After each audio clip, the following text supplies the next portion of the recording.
בואו ואספר לכם סיפור עתיק יותר מהזמן עצמו.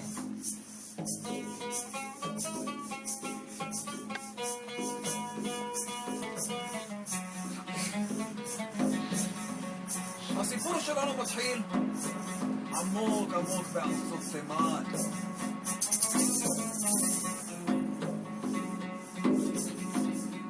עלי דאוד שמו היה.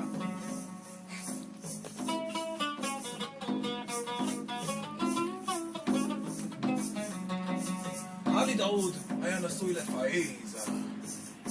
פאיזה הייתה יפה מכל נשות צנע.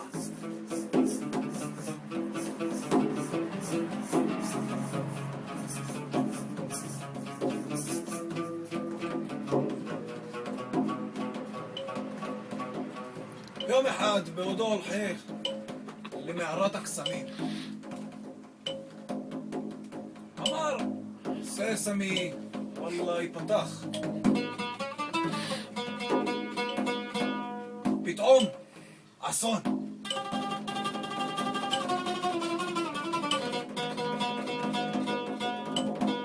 הרגיש אבו דאוד שמשהו מתפקע מבין חלציו.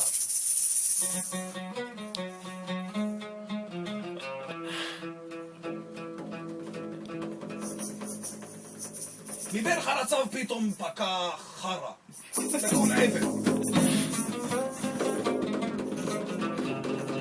על הידיים, על הקירות, וכמובן בין האצבעות.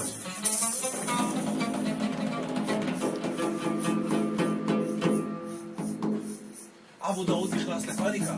איך אסתיר את כל מה שעשיתי בתוך המערה?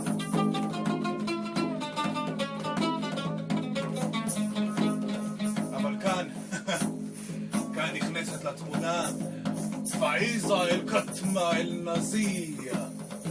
הלוא היא אשתו שסיפרתי עליכם בהתחלה.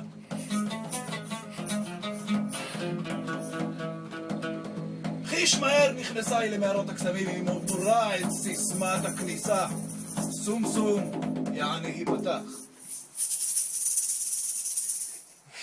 נכנסה עם עגבונים לחים והתחילה לנקות את כל אשר קרה.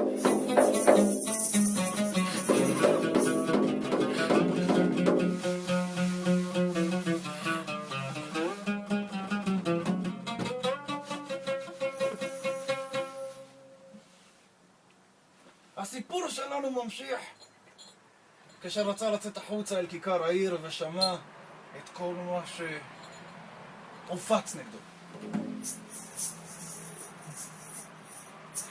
מה עליו לעשות? כאשר כל כיכר העיר, בעצם כל העיר עצמה, יודעת כי הוא עשה קקה במכנסיים וניגב את זה על כל הקירות של מערת הקסמים. מה עליו לעשות?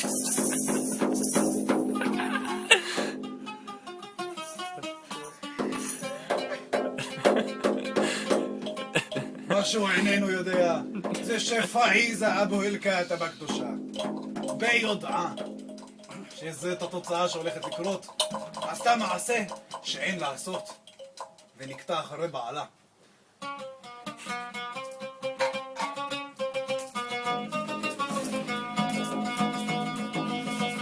מוסר השכל ילדים, אל תאכלו דברים עם חריף כי אתם תחרבנו על כל מערת הקסמים.